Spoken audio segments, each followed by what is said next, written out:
Hello guys, welcome to my channel PCS Hub. In this video, we will talk about Great Plains of India.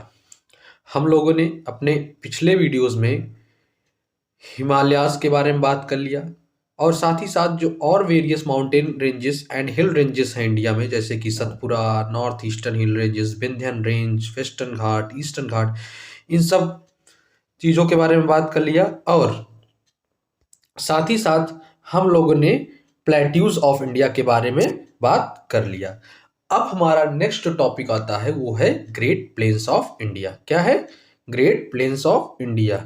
अब हम लोग इस video में बात करेंगे ग्रेट प्लेन्स ऑफ इंडिया। तो सबसे पहले आइए जानते हैं कि ग्रेट प्लेन्स होते क्या हैं और इनकी फॉर्मेशन कैसे हुई। तो अगर मैं बात करूं ग्रेट प्लेन्स की, तो ग्रेट प्लेन्स वो रीजन हैं जो कि एक तरफ से हिमालयाज के द्वारा सराउंडेड रहते हैं और दूसरी तरफ से डेक्कन प्लेट्यू के तरफ से। तो मीन्स एक तरफ आपका हिमालयाज है, मैं बात करूं अगर ग्रेट प्लेन्स की, तो एक तरफ आपका हिमालयाज है और दूसरी तरफ आपका है डेक्कन प्लेट्यू। डेक्कन क्या है? डेक्कन के पठार हैं, सो ऑन। और इन दोनों फिजियोग्राफिक फीचर्स के बीच में जो एक फीचर लाई करता है उसे हम लोग बोलते हैं ग्रेट प्लेन। क्या बोलते हैं? Great plain. और इन ग्रेट प्लेन्स की फॉर्मेशन मेनली हुई है हिमालयन रिवर से।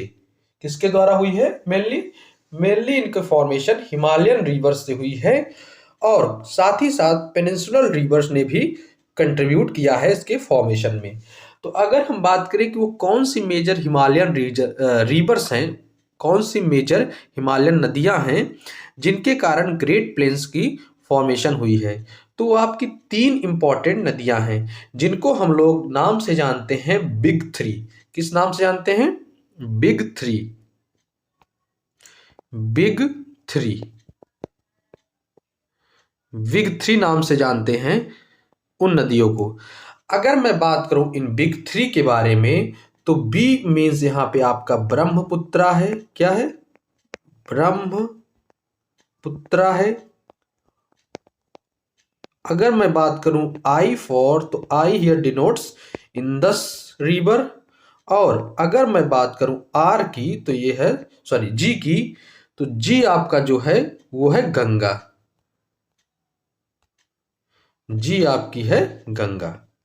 सो great plains are majorly formed by the sediments brought by these 3 rivers. तो जो सेडिमेंट्स ये 3 नदियां मेनली हिमालय से लेके आती हैं, उनके द्वारा ही ग्रेट प्लेन्स की फॉर्मेशन हुई है। इन मेजर नदियों को हम लोग क्या बोलते हैं? बिग 3। बिग 3 आपकी 3 नदियों को मिलाकर कहा जाता है, जिसमें से एक आपकी है ब्रह्मपुत्रा, दूसरी आपकी इंदस और तीसरी आपकी गंगा। तो ये तो था ग्रेट हिमालयाज का इंट्रो। अगर हम लोग अब बात करें कि ये ग्रेट प्लेन्स जो हैं ये लाई कहाँ करते हैं, तो ग्रेट प्लेन्स जो हैं आपके वो लाई करते हैं किन किन राज्यों में, तो आइए देखते हैं। तो ग्रेट प्लेन आपके लाई करते हैं पंजाब वाली एरिया में, राजस्थान वाली एरिया में, हरियाणा वाली एरिया में, दिल्ली में, यूपी में, उत्तर प्रदेश में, बिहार में, वेस्ट बंगाल में, असम में and in Jammu and Kashmir.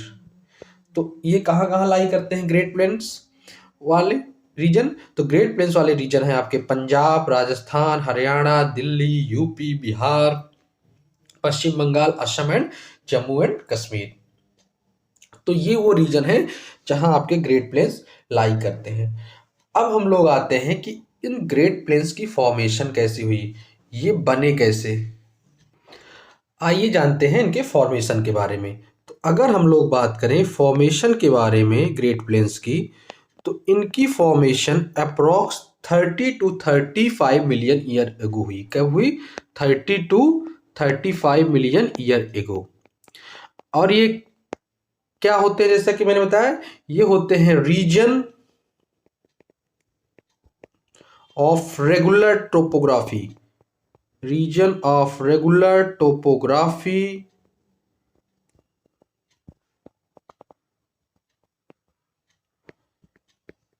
which is covered with sediments, which is covered with sediments means great plain क्या है कि ये एक रेगुलर टोपोग्राफी के रीजन्स हैं। रेगुलर टोपोग्राफी मीन्स इनका एल्टीट्यूड बहुत ज़्यादा नहीं होता, जैसा कि हम लोगों ने पढ़ा था कि प्लेन्स का एल्टीट्यूड लेस देन होता है 600 मीटर से।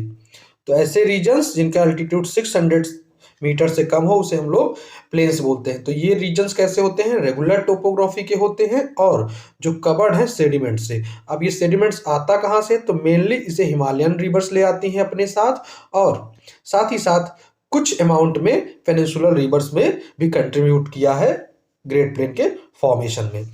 अगर मैं बात करूं फॉर्मेशन के बारे में इसके, तो जो मोस्ट एक्सेप्टेड थ्योरी है वो है Wadia switch explanation. Wadia switch explanation कौन सी थ्योरी को मोस्टली एक्सेप्ट किया गया है? वाडिया स्विच एक्सप्लेनेशन को। अगर मैं बात करूं वाडिया स्विच एक्सप्लेनेशन की, तो वाडिया क्या थे? एक इंडियन जियोलॉजिस्ट थे। कौन थे? इंडियन जियोलॉजिस्ट हैं ये। जबकि स्विस क्या थे? यूरोपियन जियोलॉजिस्ट थे। तो वाडिया जो थे आपके, वो आपके क्या थे? इंडियन जियोलॉजिस्ट थे। और स्विस की बात करूं तो ये इंडियन थे और ये यूरोपियन जियोलॉजिस्ट थे। इन दोनों ने मिलकर इस एक्सप्लेनेशन को दिया है। अब आइए जानते हैं कि कैसे इसको इन्होंने एक्सप्लेन किया। अगर मैं बात करूं तो इस थ्योरी के अकॉर्डिंग, वाडिया स्विच एक्सप्लेनेशन के अकॉर्डिंग 100 मिलियन ईयर एगो, 100 मिलियन ईयर एगो क्या हुआ? वैल्केनिज्म हुआ। 100 मिलियन ईयर एगो क्या हुआ? वैल्केनिज्म हुआ। वैल्केनिज्म होने के कारण किसकी फॉर्मेशन हुई थी? मैंने बताया था, वैल्केनिज्म होने के कारण फॉर्मेशन हुई डेक्कन प्लेट्यू की, डीपी डेक्कन प्लेट्यू की फॉर्मेशन हुई।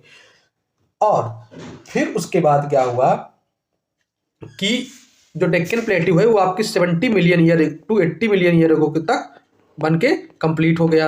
और 40 to 45 मिलियन ईयर एगो, 40 to 45 मिलियन ईयर एगो क्या हुई थी? फोल्डिंग हुई। फोल्डिंग हुई और जिसके कारण फॉर्मेशन हुआ, फोल्डिंग होने के कारण किसका फॉर्मेशन हुआ? ग्रेट हिमालयास की फॉर्मेशन हुई। ग्रेट हिमालयास और डेक्कन प्लेट्यू की फॉर्मेशन के बाद क्या होता है? देखिए मैं बताता हूं। ये आपका ग्रेट हिमालयास बन गया और ये आपका नॉर्दर्न साइड है, ये आपका साउदर्न साइड है। पहले आप ले समझ लीजिए। अब नॉर्दर्न साइड में ग्रेट हिमालयास की फॉर्मेशन हो गई और साउदर्न साइड में आपकी फॉर्मेशन हो गई किसकी?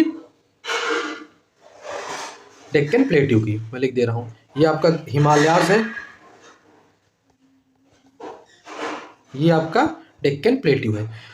अब क्या हुआ कि जो रिवर्स थी हिमालयास के ऊपर और जो रिवर्स की फॉर्मेशन हुई थी पेनिनसुलर प्लेट्यू के ऊपर, वो फ्लो करके कहाँ आने लगी? नीचे की ओर। जो ये डिप्रेशन क्रिएट हुआ था, ये बीच में क्या क्रिएट हुआ था? एक डिप्रेशन।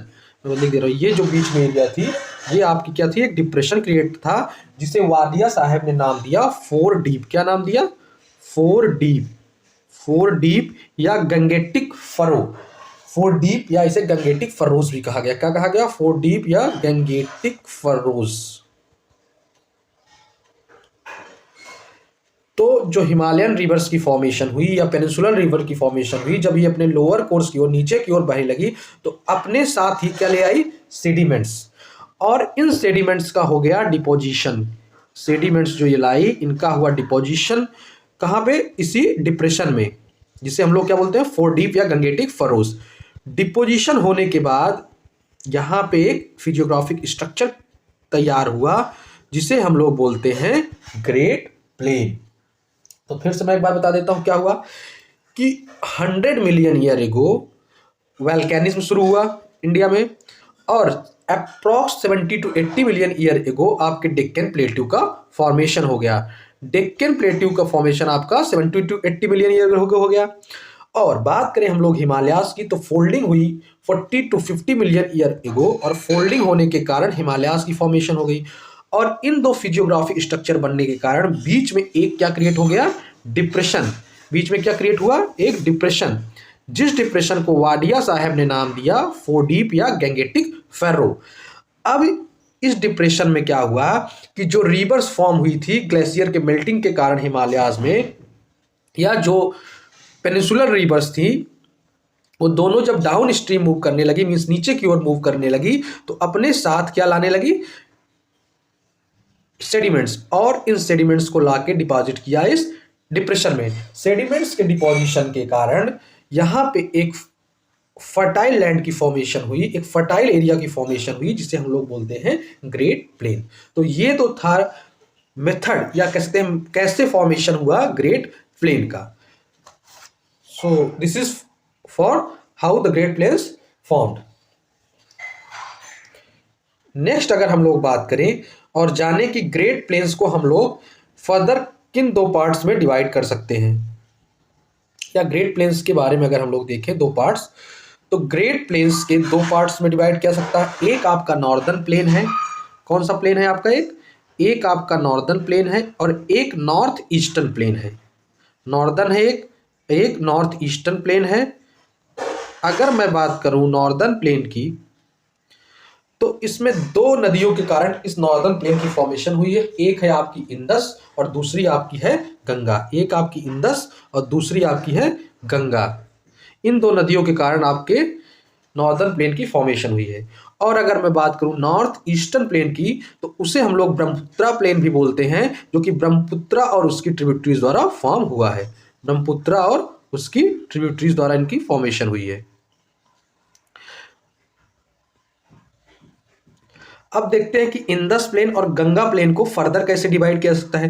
तो अगर हम लोग बात करें इंडस प्लेन की, जो कि फॉर्म हुआ है इंडस और उसकी ट्रिब्यूटरीज जैसे सतलज, झेलम, रावी, ब्यास, इन सब नदियों के द्वारा इनकी फॉर्मेशन हुई है। अगर मैं बात करूं इंडस प्लेन की, तो इंडस प्लेन को फर्दर डिवाइड किया जा सकता है जम्मू प्लेन और पंजहर प्लेन, जम्मू और पंजहर प्लेन में, या पंजहर प्लेन को हम लोग पंजहर प्लेन बोलते हैं इसलिए क्योंकि 5 नदियों द्वारा इनका फॉर्मेशन हुआ है, जिसमें झेलम, रावी, ब्यास, सतलज, झेलम, रावी, ब्यास, सतलज, तो इन सब नदियों से मिलकर इसका फॉर्मेशन हुआ है, इसलिए इसे हम लोग क्या बोलते हैं, पंजहर प्लेन्स।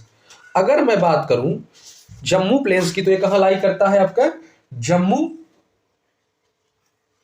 कश्मीर में। और मैं अगर बात करूं पंजहर प्लेन की या पंजाब प्लेन की, तो ये आपकी लाई करता है पंजाब में। अब आते हैं जानते हैं, तो जम्मू प्लेन्स लेस फर्टाइल है, इनकी फर्टिलिटी लोअर है, जबकि पंजाब प्लेन्स की मैं बात करूं तो ये हाईली फर्टाइल है। अगर मैं बात करूं कि जम्मू प्लेन्स में किस चीज का कल्टीवेशन होता है, एग्रीकल्चर के लिए कौन से क्रॉप सुटेबल है यहाँ, तो पल्सेस और larger grains such as chickpeas, kidney beans, इन सबको यहाँ पे कल्टीवेट किया जाता है। किसको, एक तो दाल को, पल्सेस को, और साथ ही साथ चिकन पीस और किडनी बीन्स की कल्टीवेशन होती है। जबकि मैं बात करूं अगर पंजाब प्लेन की या पंजहर प्लेन की, तो यहाँ पे wheat plus rice plus pulse का कल्टीवेशन होता है। नेक्स्ट अगर हम लोग बात करें गंगा प्लेन की, तो गंगा प्लेन फर्दर 4 टाइप में डिवाइड की जा सकती है, फर्दर 4 पार्ट है। एक है आपका वेस्टर्न गंगा प्लेन, दूसरा आपका है सेंट्रल गंगा प्लेन, तीसरा आपका है ईस्टर्न गंगा प्लेन, और चौथा आपका है अंबाला प्लेन। अगर मैं बात करूं वेस्टर्न गंगा प्लेन के बारे में, तो इसे राजपुताना प्लेन भी कहते हैं। राजपुताना प्लेन बोले या वेस्टर्न गंगा प्लेन बोले, एक ही है, जो कि लाई करता है आपके राजस्थान में। ये लो फर्टिलिटी वाला रीजन है, इसकी फर्टिलिटी बहुत कम है, यहाँ पे पल्सेस और मिलेट्स का कल्टीवेशन होता है। जबकि मैं बात करूं अगर सेंट्रल गंगा प्लेन की, तो ये यूपी और बिहार में लाई करता है। ये सबसे बड़ा है, अगर साइज में देखा जाए कि सबसे बड़ा गंगा प्लेन का कौन सा हिस्सा है, तो वो सेंट्रल गंगा प्लेन जो है वो लार्जेस्ट पार्ट है गंगा प्लेन का। और ये हाईली फर्टाइल रीजन है, आप लोग जानते भी होंगे। यूपी बिहार का रीजन या वेस्ट बंगाल तक का रीजन बहुत फर्टाइल रीजन है। यहाँ पे धान गेहूं सबकी खेती होती है। तो यहाँ पे wheat, rice, sugar cane, pulses, wheat की भी कल्टीवेशन होती है, गेहूं की भी, धान की भी, शुगर केन की भी और पल्स की भी।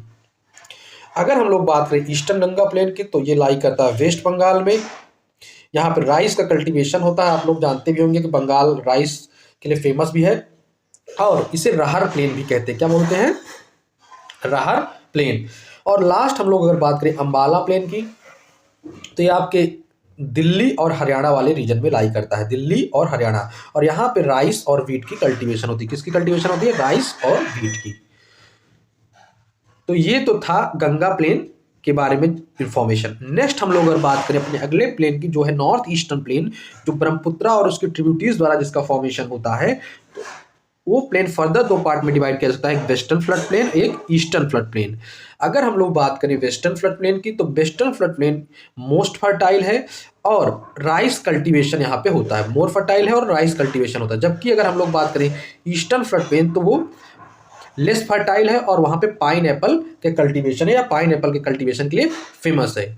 वेस्टर्न और ईस्टर्न जो फ्लड प्लेन है, इनको आपस में डिवाइड कहाँ, कौन सी एरिया में वो लोग डिवाइड होते हैं, मतलब वेस्टर्न फ्लड प्लेन और ईस्टर्न फ्लड प्लेन के बीच में जो डिवीजन एग्जिस्ट करता है, वो कहाँ पे है? तेजपुर, असम में। कहाँ पे? तेजपुर, असम। और गंगा के साथ ब्रह्मपुत्रा बांग्लादेश में एक दोआब बनाती है। गंगा के साथ ब्रह्मपुत्रा बांग्लादेश में एक दोआब बनाती है, जिसे हम लोग बोलते हैं रंगपुर दोआब।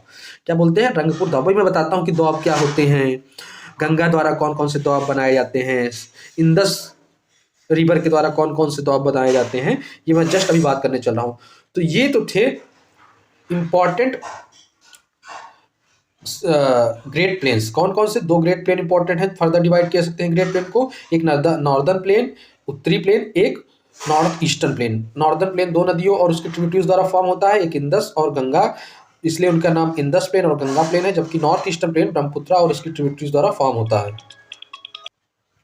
इंदस प्लेन दो पार्ट में है, जम्मू प्लेन, एक पंजहर या पंजाब प्लेन। गंगा प्लेन को फर्दर 4 पार्ट में डिवाइड किया गया है, western Ganga plain, central Ganga plain, eastern Ganga plain, Ambala plain. And north eastern plain is further divided into 2 part, that is west flood plain and eastern flood plain, which were further divided by Tezpur, Assam. तो ये तो था important great planes. आइए आगे देखते हैं। अब हम लोग इस वीडियो में बात करेंगे ग्रेट प्लेन के बारे में, जिसमें हम लोग बात करेंगे सेंट्रल गंगा प्लेन के बारे में। अगर हम लोग सेंट्रल गंगा प्लेन को डिवाइड करें, उनकी साइज ऑफ सेडिमेंट्स, मतलब रिवर्स जब आती हैं तो सेडिमेंट्स डिपॉजिट करती हैं, तो हर जगह तो एक यूनिफॉर्म सेडिमेंट, मतलब यूनिफॉर्म साइज का सेडिमेंट तो डिपॉजिट होता नहीं, कहीं पे बड़े सेडिमेंट्स डिपॉजिट होते हैं, क्योंकि जब रिवर हिमालय से नीचे की ओर आती है तो उनकी स्पीड तेज रहती है, तो बड़े बड़े सेडिमेंट्स को डिपॉजिट कर देती है। लेकिन जैसे जैसे वो दूर जाती है हिमालय, उसके बाद वो छोटे छोटे सेडिमेंट्स को भी अपने साथ ले जाती है और डिपॉजिट करते जाती है। तो उस सेडिमेंट्स के साइज पे अगर हम लोग डिवीजन करें सेंट्रल गंगा प्लेन को, तो सेंट्रल गंगा प्लेन को 4 पार्ट में डिवाइड किया गया है। तो आइए देखते हैं सब डिविजन्स को। तो पहला जो डिवीजन है वो एग्जिस्ट करता है आपके मुजफ्फरपुर और अलीगढ़ के बीच में। देखिए, जो ये मैंने डिस्ट्रिक्ट लिए हैं, मुजफ्फरपुर, अलीगढ़, कानपुर और भागलपुर, ये डिस्ट्रिक्ट थोड़ा बहुत इधर उधर चेंज हो सकते हैं, क्योंकि डिफरेंट बुक्स में इनकी लोकेशन डिफरेंट दी है। तो इसके पीछे आपको भागना नहीं है कि कौन सा डिस्ट्रिक्ट, कहीं और कुछ दिया है, कहीं और कुछ दिया है, उससे कोई दिक्कत नहीं। कहीं एग्जाम में पूछेगा भी नहीं कि किस डिस्ट्रिक्ट से किस डिस्ट्रिक्ट बीच में भाबर प्लेन की फॉर्मेशन होती है, भांगर प्लेन की फॉर्मेशन होती है, खादर प्लेन की, ये कहीं नहीं पूछेगा। बस ये आपको जनरल आइडिया होना चाहिए कि अपर कोर्स में कहाँ पे रहती है, भाबर प्लेन में क्या साइज रहता है, भांगर प्लेन में ज़्यादा साइज होती है कि खादर प्लेन में ज़्यादा साइज होती है, जनरल आइडिया होना चाहिए, बस दैट्स ऑल। तो इसलिए आप डिस्ट्रिक्ट के पीछे मत कंफ्यूज होइएगा। तो अगर मैं बात करूं मुजफ्फरनगर से अलीगढ़ के बीच में, तो जो पार्टिकल साइज होता है वो क्या होता है, बहुत ही ज़्यादा लार्ज होता है। और पार्टिकल साइज लार्ज होता है मुजफ्फर, और इसलिए इस एरिया को हम लोग क्या बोलते हैं, भाबर प्लेन। यहाँ पे पार्टिकल साइज बहुत ज़्यादा होता है। अगर मैं बात करूँ अलीगढ़ से कानपुर के बीच की रीजन, तो यहाँ पे जैसे जैसे रिवर नीचे की ओर फ्लो करती है या अपने कोर्स को फर्दर आगे जाती है, तो पार्टिकल साइज डिक्रीज होने लगता है और किस प्लेन की फॉर्मेशन होती है, भांगर प्लेन की। फर्दर मैं बात करूँ कानपुर से भागलपुर की ओर, तो पार्टिकल साइज और स्मॉल हो जाता है और फॉर्मेशन होती है खादर प्लेन की। और लास्ट कानपुर से भागलपुर के बाद जो लास्ट आता है, भागलपुर के बाद जो वेस्ट बंगाल का एरिया होता है और बांग्लादेश का एरिया, जिसे हम लोग ईस्टर्न गैंगेटिक प्लेन बोलते हैं, वहाँ पे राहर प्लेन की फॉर्मेशन होती है। किसकी फॉर्मेशन होती है? राहर प्लेन की। तो गंगा द्वारा 4 प्लेन बनाए जाते हैं मेनली। एक है भाबर प्लेन, जहाँ पार्टिकल साइज सबसे ज़्यादा होती है। फिर भांगर प्लेन है या भंगार प्लेन, फिर उसके बाद खादर प्लेन और उसके बाद राहर प्लेन। अगर मैं बात करूँ तो जैसे जैसे रिवर अपने कोर्स में आगे बढ़ती है, मतलब जैसे जैसे वो वेस्ट से ईस्ट की ओर मूव करती है, वैसे वैसे मैं अगर बात करूं तो इसकी फर्टिलिटी जो है वो इंक्रीज होती है। फर्टिलिटी क्या होती है? इंक्रीज होती है। फर्टिलिटी क्यों इंक्रीज होती है? क्योंकि वाटर परलोकेशन की क्षमता भी इंक्रीज होती है। वाटर परलोकेशन की क्षमता, वाटर परलोकेशन क्या होता है? इंक्रीज होता है। तो जैसे जैसे रिवर अपने कोर्स में फर्दर आगे बढ़ती है, उसकी फर्टिलिटी इंक्रीज होती है, क्योंकि पार्टिकल साइज डिक्रीज हो रहा है और वाटर परलोकेशन भी इंक्रीज होता है पार्टिकल साइज डिक्रीज होने के कारण, इसलिए इसकी फर्टिलिटी भी इंक्रीज होती है। तो अगर मैं बात करूं तो राहर प्लेन सबसे ज़्यादा फर्टाइल होगा, फिर खादर प्लेन होगा, फिर भांगर प्लेन होगा और फिर भाबर प्लेन। तो राहर प्लेन आपका नंबर 1 पे होगा, नंबर 2 पे फर्टिलिटी में खादर प्लेन, नंबर 3 पे भांगर प्लेन और नंबर 4 पे आपका भाबर प्लेन। तो ये तो है जब रिवर अपने कोर्स में फर्दर करती है तो उसके फर्टिलिटी के बारे में। नेक्स्ट अगर हम लोग बात करें तो मैंने जैसे बताया था अभी कि हम लोग बात करेंगे दोआब के बारे में। किसके बारे में? दोआब के बारे में। तो चलिए आज जानते हैं दोआब के बारे में। अगर मैं बात करूं दोआब के बारे में तो दोआब क्या होते हैं? वो रीजन होते हैं जो दो नदियों के बीच में एग्जिस्ट करते हैं। कहाँ एग्जिस्ट करते हैं? दो नदियों के बीच में, जहां दोनों नदियां अपने सेडिमेंट्स को डिपॉजिट करती हैं। दोआब वो रीजन होते हैं जो दो नदियों के बीच में लाई करते हैं। देखिए एक नदी ये है आपकी और दूसरी नदी आपकी ये है। तो इनके बीच का जो रीजन है उसे हम लोग बोलते हैं दोआब। और दोआब में दोनों नदियां अपने सेडिमेंट्स को डिपॉजिट करती हैं। मान लीजिए ये आपकी पहली नदी है, तो इसके सेडिमेंट्स यहाँ यहाँ डिपॉजिट हो रहे होंगे दोनों साइड।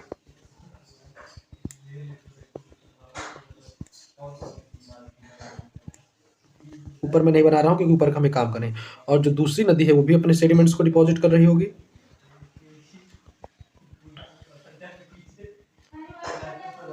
तो ये जो रीजन है जो दोनों नदियों के बीच में एग्जिस्ट कर रहा है, मैं ये देखिए येलो से मैं मार्क कर रहा हूँ, इस रीजन को हम लोग बोलते हैं दोआब। ये रीजन क्या होते हैं? यहाँ पे दोनों नदियां अपना सेडिमेंट्स को डिपॉजिट करती हैं और ये रीजन मोस्ट फर्टाइल रीजन होते हैं वर्ल्ड के मोस्ट फर्टाइल रीजन होते हैं दोआब। ये क्या है? आपका दोआब है। यहाँ पे रिवर 1 भी अपने सेडिमेंट्स को डिपॉजिट कर रही है और रिवर 2 भी अपने सेडिमेंट्स को डिपॉजिट कर रही है। तो आइए जानते हैं कुछ इंपॉर्टेंट फेमस दोआब्स के बारे में। तो चलिए शुरू करते हैं और सबसे पहले जानते हैं दोआब्स ऑफ इंडस प्लेन। किसके बारे में? इंडस प्लेन के दोआब्स के बारे में। अगर हम लोग बात करें इंडस प्लेन के दोआब के बारे में तो Indus plain totally 5 important doab बनाती है। कितने? 5 इंपॉर्टेंट दोआब। आइए सबसे पहले नदियों को हम लोग ड्रा कर लेते हैं, तब उसके बाद मैं आगे दोआब बताता हूँ। तो ये आपका मान लीजिए हिमालय है, ये आपका हिमालय है, ये आपकी रिवर 1 है, ये आपकी रिवर 2 है, ये आपकी रिवर 3 है, ये आपकी रिवर 4 है, ये आपकी रिवर 5 है, 1 2 3 4 5 एंड द लास्ट वन ये जो आपकी रिवर 6 है। तो ये 6 नदियां हैं आपकी जो इन दोआब्स की फॉर्मेशन करती है। कौन कौन सी 6 नदियां हैं? एक तो पहली आपकी इंडस है, सिंधु जिसे आप लोग बोलते हैं। दूसरी मैं बात करूं तो आपकी झेलम है। तीसरी मैं बात करूं तो आपकी चेनाब है। चौथी मैं अगर बात करूं तो आपकी राबी है या रवि है। फोर्थ में अगर बात करूं तो वीस है या व्यास भी बोलते हैं, या फिफ्थ बात करूं सतलज है। तो ये 6 नदियां हैं। कौन कौन सी कितनी रिवर हैं? 6 रिवर हैं। एक आपकी प्रिंसिपल रिवर है और बाकी 5 ट्रिब्यूटरीज हैं। इंदस आपकी मेन रिवर है और झेलम, चेनाब, रावी, ब्यास, सतलज क्या है आपकी ट्रिब्यूटरीज हैं। तो अब इंदस और झेलम मिलके जो दोआब बनाती हैं उसे हम लोग बोलते हैं सिंधु सागर दोआब। क्या बोलते हैं? सिंधु सागर दोआब। झेलम और चेनाब मिलके जो दोआब बनाती हैं, देखिए इसी में हम नेमिंग मिल जाएगी। पहली आपको सिंधु सागर याद हो गई। अब झेलम और चेनाब मिलके बनाती हैं छज दोआब। तो सी एच यहां से ले लीजिए और ए जे यहां से ले लीजिए। देखिए CHAJ, छज द्वाब। कहां से? CH यहां से लिया और एल अपने मन से लगाया जे। अब ऐसे ही चेनाब और राबी में कौन से द्वाब बन जाता है? रेचना। तो आर यहां से लिया और चेना यहां से ले लिया, तो रेचना द्वाब। अब राबी और ब्यास के बीच में कौन सा द्वाब बनता है? यहां से BA ले लीजिए, यहां से RI ले लीजिए, तो बारी। और लास्ट हमारा जो है ब्यास और सतलज के बीच में कौन बनता है? तो यहां से बी ले लीजिए और यहां से ST ले लीजिए, तो बिस्ट। तो 5 द्वाब का फॉर्मेशन होता है, जिनमें एक है आपका सिंधु सागर, दूसरा है छज द्वाब, तीसरा है रेचना द्वाब, चौथा है बारी द्वाब और पांचवा है बिस्ट द्वाब। इंदस, झेलम, चेनाब, रावी, ब्यास, सतलज मिलके ये 5 द्वाब की फॉर्मेशन करती हैं। और अगर मैं बात करूं इन द्वाब्स के बारे में, तो सबसे ज्यादा फर्टाइल होता है आपका सिंधु सागर द्वाब, फिर छज द्वाब, फिर रेचना द्वाब और फिर बारी द्वाब। सॉरी, मैंने उल्टा बोल दिया।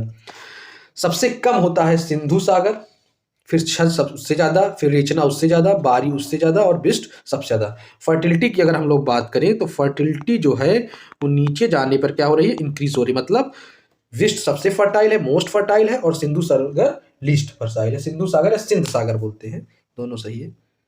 कहीं इसको सिंध सागर कर लीजिए, सिंधु सागर या सिंध सागर।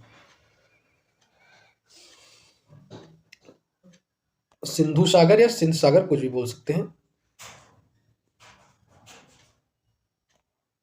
तो सिंध सागर लीस्ट फर्टाइल है और विस्ट मोस्ट फर्टाइल है। तो ये तो है द्वाब्स जो कि फॉर्म किए जाते हैं इंदस प्लेन्स में या इंदस रिवर और उसकी ट्रिब्यूटरीज के द्वारा। अब हम लोग अपने आते हैं अगले टॉपिक पे, वो है doabs of Ganga plain. Doabs of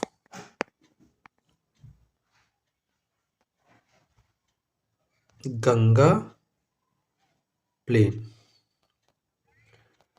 चलिए सबसे पहले ड्रा करते हैं।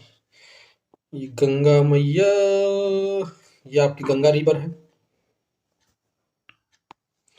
ये आपकी यमुना है, ये आपकी राम गंगा है, ये आपकी गोमती है, ये आपकी घाघरा है,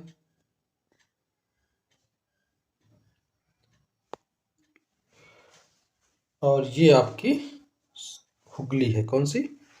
हुगली। हुगली, ये आपकी हुगली है। इनमें 4 इनकी ट्रिब्यूटरीज हैं और एक डिस्ट्रीब्यूटरी है। यमुना, रामगंगा, गोमती, घाघरा कौन क्या है? ये सब ट्रिब्यूटरीज है, जबकि हुगली क्या है? डिस्ट्रीब्यूटरीज है। मैं लिख देता हूं, ये आपकी यमुना है, ये आपकी रामगंगा है, ये आपकी गोमती है, ये रामगंगा है, ये आपकी गोमती है। रुकिए, पेन चल नहीं रही, 1 मिनट। रामगंगा, ये आपकी गोमती है, ये आपकी घाघरा है, ये आपकी हुगली है।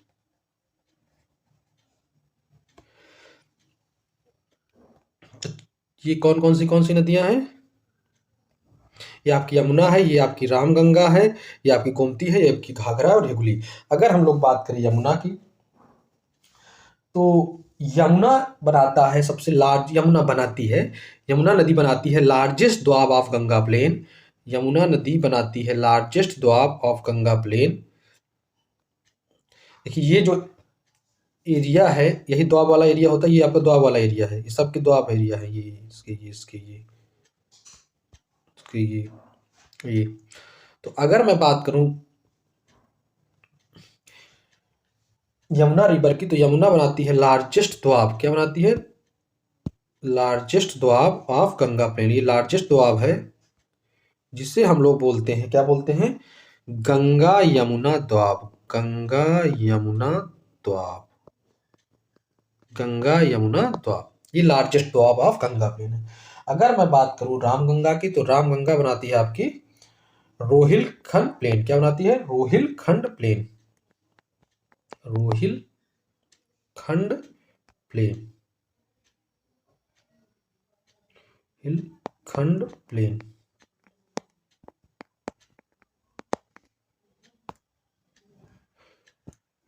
अगर मैं बात करूं गोमती की, तो गोमती बनाती है आपकी अवध प्लेन। क्या बनाती है गोमती? अवध प्लेन। अगर मैं बात करूं घाघरा की, तो घाघरा आपका बनाती है पूर्वांचल दोआब। कौन सा? पूर्वांचल दोआब। और अगर मैं बात करूं अगर हुगली की, तो क्या बनाती है ये? सोनार दोआब। सोनार दोआब। अगर बात करूं मैं गंगा यमुना दोआब की, तो ये आपके उत्तर प्रदेश में लाई करता है। अगर मैं बात करूं रोहिलखंड प्लेन की, तो ये भी आपके उत्तर प्रदेश में लाई करता है। मैं बात करूं अवध प्लेन को, तो ये भी आपके उत्तर प्रदेश में है। पूर्वांचल दोआब की बात करूं तो ये आपके बिहार में है। अगर मैं बात करूं सोनार दोआब की, तो ये आपके वेस्ट बंगाल में है। तो ये तो थे important doabs found by Ganga and its tributaries. तो गंगा ट्रिब्यूटरीज मिलके कितने दोआब?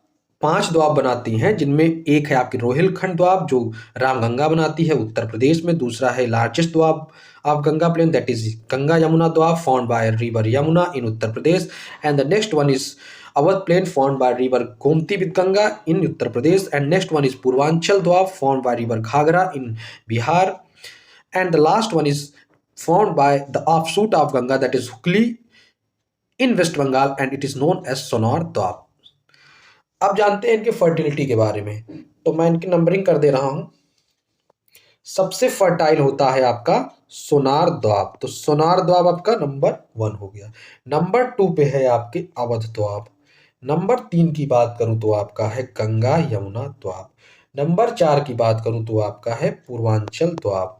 और नंबर 5 की बात करूं तो है रोहिलखंड दोआब। तो मोस्ट फर्टाइल आपका सोनार दोआब है और लीस्ट फर्टाइल आपका पूर्वांचल दोआब है। नंबर 1 सोनार, number 2 Awadh plain, number 3 Ganga Yamuna doab, number 4 Purvanchal and number 5 one is Rohilkhand plain. और अब बचता है हमारा लास्ट दोआब, जो कि ब्रह्मपुत्रा रिवर द्वारा बनाया जाता है। किसके द्वारा? ब्रह्मपुत्रा के द्वारा लास्ट दोआब हमारा बनता है। ब्रह्मपुत्रा के द्वारा लास्ट दोआब बनता है। ब्रह्मपुत्रा द्वारा लास्ट दोआब की फॉर्मेशन होती है, जिसे हम लोग बोलते हैं रंगपुर दोआब। क्या होती है? रंगपुर दोआब। रंगपुर दोआब जो है ये गंगा के साथ मिलकर ब्रह्मपुत्रा बनाती है। कहाँ? गंगा के साथ मिलकर बनाती है, और इसकी फॉर्मेशन आपके बांग्लादेश में होती है।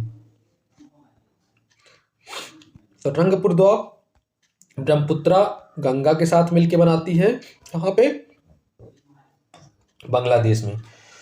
तो ये तो था पूरा आज का लेक्चर, जिसमें हम लोगों ने बात की ग्रेट प्लेन्स के बारे में। ग्रेट प्लेन्स किसे कहते हैं, उसकी फॉर्मेशन कैसे हुई, उसके डिविजन्स के बारे में बात की, डिविजन्स के सब डिविजन्स के बारे में बात किया, दोआब्स के बारे में बात किया, इंदस प्लेन्स के दोआब्स के बारे में बात किया, गंगा और उसकी ट्रिब्यूटरीज द्वारा जो दोआब्स बनाए जाते हैं उसके बारे में बात किया, और बात किया साथ ही साथ ब्रह्मपुत्रा के दोआब के बारे में, और प्लेन्स की फॉर्मेशन के बारे में, जिसमें हम लोगों ने बात किया वादिया एंड स्वेस एक्सप्लेनेशन के बारे में। सो this is all for this video. मिलते हैं अगले वीडियो में एक नए इंपॉर्टेंट लेक्चर के साथ। अभी तक अगर आप लोगों ने चैनल को सब्सक्राइब नहीं किया है तो प्लीज़ सब्सक्राइब कर लें। बड़ी मेहनत से बनता है एक वीडियो, और आपके एक सब्सक्रिप्शन से मेरा कल्याण हो जाएगा। So thank you very much. जय हिंद, जय भारत।